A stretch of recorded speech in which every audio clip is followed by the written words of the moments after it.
Frene bastık kaydı. Ben izledim seni arkadan. Sen şeye vurdun değil mi? O turuncuya vurdu, o da geldi bana vurdu. Ne vurdum ben? Ona mı vurdun?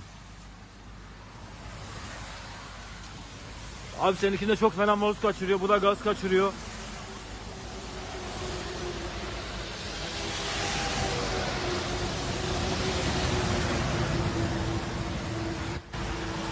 Güzel. Ablayı oynatma yerinden. Ambulans gelsin.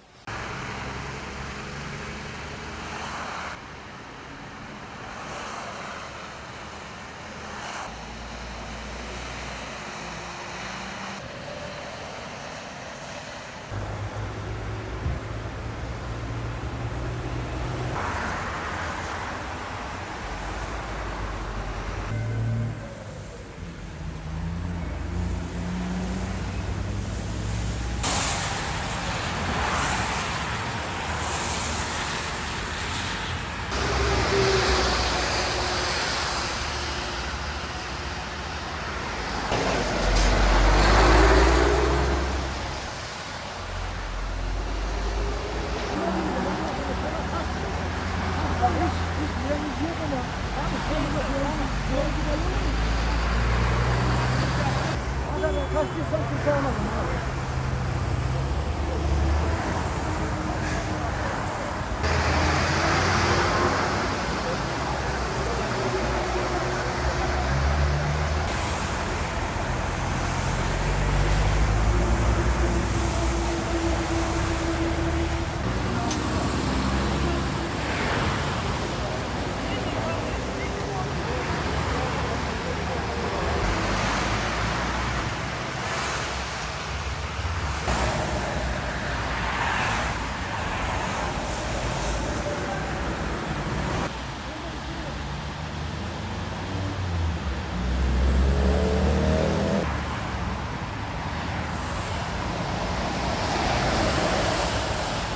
Benim önümde bir tır vardı.